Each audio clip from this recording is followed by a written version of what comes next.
today guys, we're going to remove these ugly stickers sa ating mga box art collection ng ating mga toys.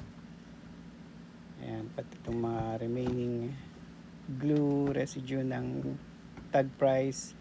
Because as we all know, Masters of the Universe boxes are work of art.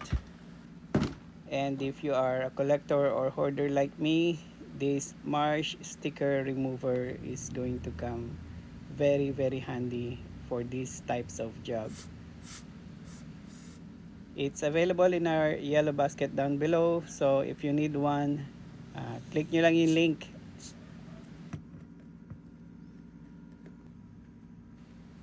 So in removing the sticker residues, be very extra gentle para hindi nyo ma-damage yung napakagandang artwork ng inyong toy box.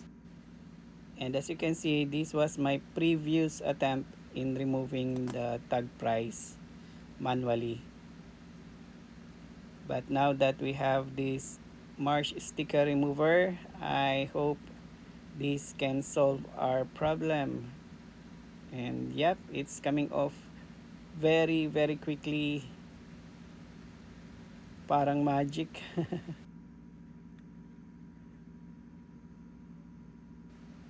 And now let's gently wipe the remaining chemicals with wet tissue or wet wipes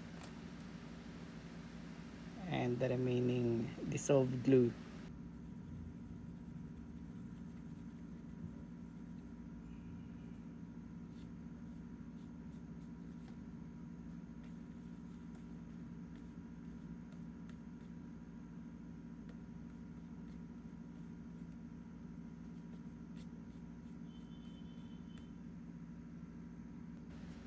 And so now let's try this Marsh sticker remover dito sa buong tag price ng ating toy box collection.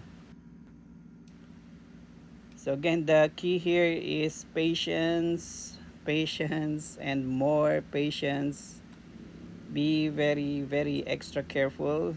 Don't rush yourself. And yep, the sticker will easily come off like magic.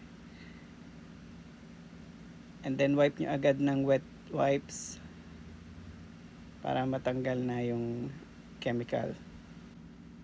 So for toy collectors out there, I know you need this. It's available in our yellow basket down below at very affordable price.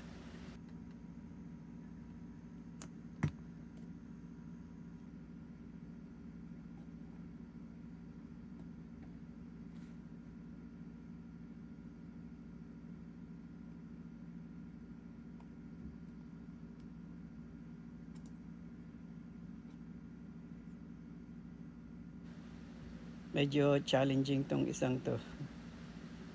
Malakas yung kapit ng glue niya. But then again, be patient. And if necessary, dagdagan nyo pa ng Marsh sticker remover. Yung sticker na nakakapit. This sticker is very stubborn. But at the end of the day, it will come out just like magic.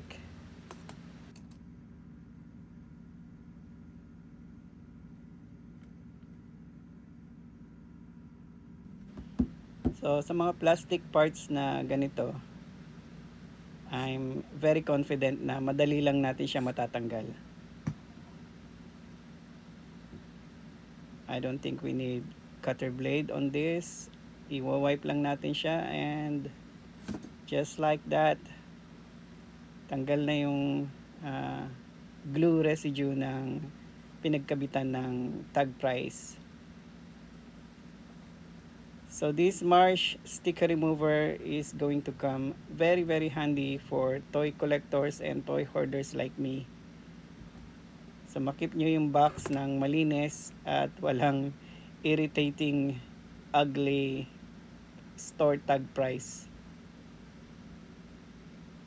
But then again, I want you to be very very careful when doing this para hindi nyo ma-damage ang inyong box collection.